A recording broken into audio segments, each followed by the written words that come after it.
Everton holding on to beat Spurs 3-2. It would finish, though. That pressure is mounting on Ange Postecoglou right now. Spurs just 8 points above the drop zone, and obviously a lot of talk of what's going to happen to them, especially after things have turned out the way that they have right now. It's their 12th defeat in the Premier League this season, and that hot seat is getting hotter. They've lost their first 3 Premier League games of a calendar year for the first time since 1994. As mentioned, 12 losses in the Premier League this season, which is the most through 22 games since the 97-98 season. And it's a 6-game winless streak in the Premier League. It's its longest since December of 2008 through to January 2009, which was also 6 as it stands right now. Now, we know, Jules, that they are in the Carabao Cup semi-final. We know they have a lead in that as well. How safe is Ange Postecoglou right now, knowing that that's in the background too? Yeah, it's a good question. I think we mentioned after the North London derby that they lost in midweek, that it was going to be okay. Now I'm watching the game today, and I know they've got loads of injuries. And I think they, outside of Richarlison, if you look at the bench, it's only kid from the reserve team and the under-19 team. And I know they're stretched. I understand that. I just don't think, after the season that they've had so far, this cannot be an excuse. Because even when they had more people fit, they were not good. Even when they had more people fit, they were conceding chances like front, right and centre, or whatever you say, left, right, centre, front, back, wherever you want, whatever, every direction. So I hear him when he said, this is so difficult for us because of all the injuries. I get that. But I thought tonight was an embarrassment for 75 minutes. It really was.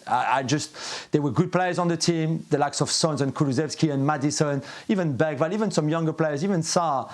This was not a bad team. Yeah, they stretched, but this was not a bad team. Maybe not everybody's fully fit, maybe, but this was not a bad team. And they played against one of the worst teams in this league this season. And they got destroyed in that first half completely. I just don't understand. Again, I don't know what he does, but now it's getting more and more tense for him. If we rewind back before the boys give their opinion too, earlier in the season when he said, I always win something in my second season. Always. My second season are always much better than the first ones. Okay, again, you give people some hope, and it's followed by this rubbish that we've seen pretty much all season with them, because they were actually never that good this season. Absences are always going to play a factor, Stevie, especially with the absences that Spurs have got at the moment, but it's not been good for a while now.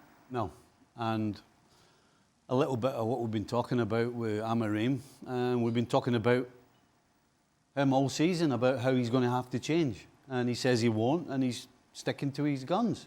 And the longer he sticks to his guns, the less chance he has of keeping his job. As Joe said, anybody who never saw this, don't be fooled at the 3-2 scoreline. It should have been 5 at half-time. Calvert-Lewin, one-on-one with a goal, he made a mess of it. Tarkowski should have scored with a header. So it should have been at least 5-0 at half-time. And it was only because of a little bit of magic from Kulusevski, all of a sudden it gave them some hope. But because you're playing against a team like Everton, who absolutely pressed the panic button as soon as Kulusevski's ball went in the net, then it became a bit of a contest. But before that, as Joe said, this was an embarrassment. I mean, they were awful. And they're just so wide open. Listen, Everton haven't been able to score any goals this season. And if Everton get 3 and should have had more, that tells you that you are leaving too many gaps and too many holes. And you have to change. And if he doesn't change, then he is going to lose his job, because there's just no way. You can't survive dishing this up, particularly at home. So how much longer is he going to survive? Are they looking at it now? Here's the thing. He's got an opportunity, or there's a little light at the end of the tunnel.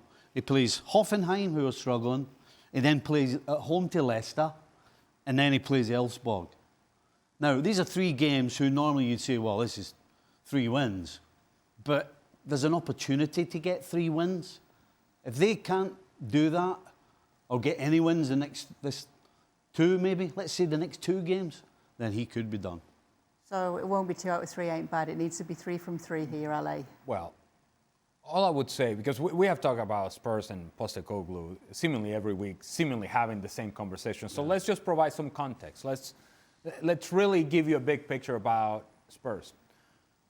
We have been really critical, and I mean all the time critical of Manchester United as to how bad they have been under Ten Hag, under Amorim. We do that on a weekly basis. And as bad as Manchester United have been, Spurs have been worse. Worse. Worse. Statistically worse. Performance worse. Points worse. And how can it get worse than Manchester United? Spurs. And that is the context that you need to have if you're a Spurs fan. Is yeah, you have been that terrible. And please do not be fooled by some of these press conferences from the managers. A couple of weeks ago, it was like if everything had been even, then the result would have been different, the outcome would have been different. How do you go about explaining all these things happening time and time and time again? This is not an agenda against Spurs from the Premier League as to why they're struggling and the referees and you're not getting calls and the injuries. And no. At some point, you as a manager have to figure out what is it that is going to give us the best opportunity to get results. And much like Ruben Amorim, this guy is saying, oh no, I'm going to stick with what I know. And the team is suffering. The results are suffering. The fans are suffering. And it's not getting any better. You get the final say, Jules. The only thing that's saving him right now is there's a chance that they reach the League Cup final. It would be difficult to go to Anfield and protect that lead, the 1-goal lead that they have, and then I guess the Europa League, because they will qualify for the next round now in the knockout stages, and that's what really is keeping him. That's the only thing that is keeping him at this club. I really believe that. And yet, we said also the other day, if you sack him, you have to start again a cycle that you are 18 months in already. But we've also said from the beginning, Ange Postecoglou is not for the long term. Not with his style, not with his personality, not with his communication. This was never going to be for long. So if the club agree with us, and I believe, and I was told they agree with us, they knew this was going to be short to mid-term push, then at some point, if they get knocked out by Liverpool in that semi-final second leg in 3 weeks' time now, then I think if the form doesn't improve in the league, it continues. Imagine if they don't qualify for not even the Conference League next season. This is an embarrassment for a team like that spent so much money in the summer, and I don't think he will survive that. Just can I put a bow on it? All right, He go on. 100% has got his priorities wrong with this team. He's all about the way they play. Unfortunately, professionally, it's about getting results, particularly when you don't have if you've got your first 11 and everybody's fit, then on you go. Go at it. But you have to cut your cloth accordingly. And his priority, absolutely, right now seems to be we want to play attractive football, when it should be about how do we get results until we get our players back. That's his mistake. Well, by contrast... Putting bows and stuff. I'm cutting sticking cloth, bows, nails. Cutting cloth. By contrast...